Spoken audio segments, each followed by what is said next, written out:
What do you get with a grieving couple, some shady neighbors, and one extremely creepy landlord in the same crumbling building? Then throw some mystery tech that would make Black Mirror blush. Netflix's Brick wants to be the platform meets Cube, but does it live up to the hype, or does it collapse under the weight of its own big ideas? Tim and Olivia are a couple with baggage.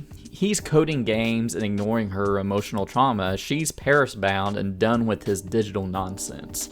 Then, surprise! The apartment seals itself with weird black bricks that look like rejected Lego prototype from Elon Musk's Doomsday Lab.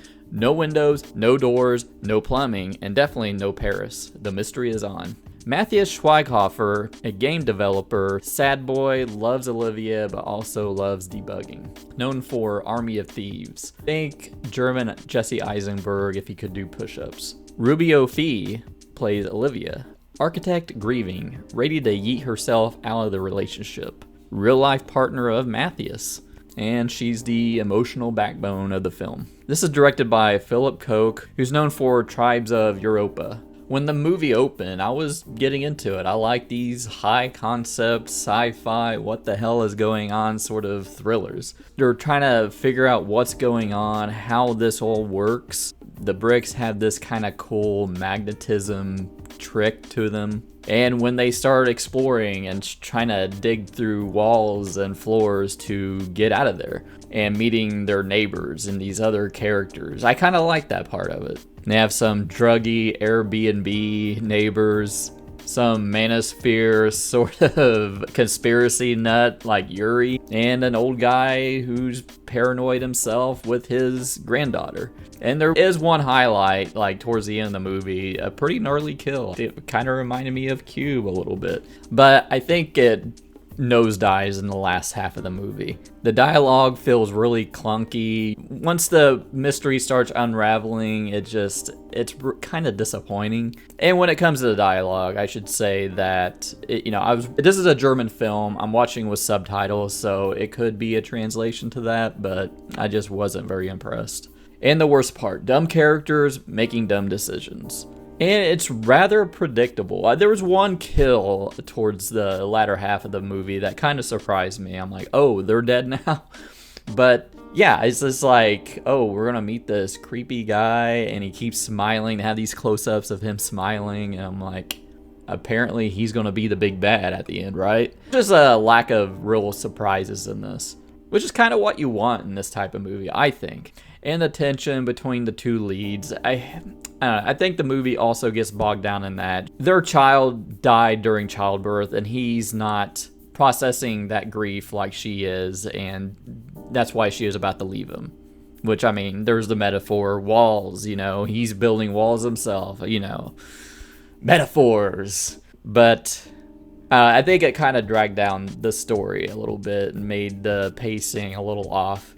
Now, I kind of want to talk about the ending. I figure a lot of people watching this have probably already watched it, but if you don't want to watch spoilers, you can just go to the timestamp below. There, I will just do my wrap up and give my final score, and if I recommend it. So, the big reveal. The bricks were nanotech malfunctioning due to a fire across town. The whole apartment complex got auto-quarantine, which honestly feels like something Alexa might do to us in 5 years.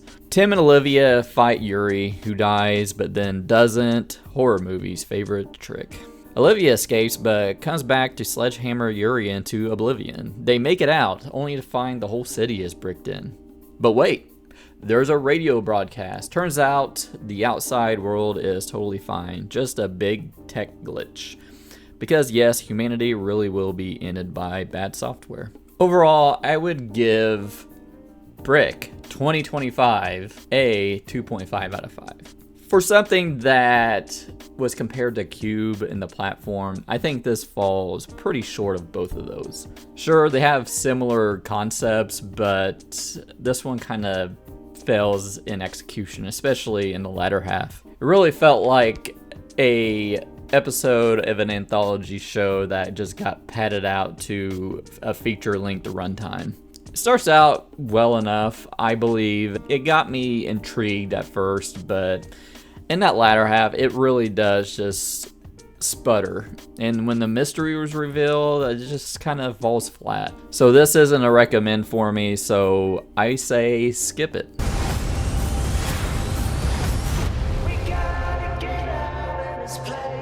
But did you watch Brick? Let me know down in the comments what you thought of it, what you thought of the ending. Did you like it more than I did? Did you think it stunk worse than I thought?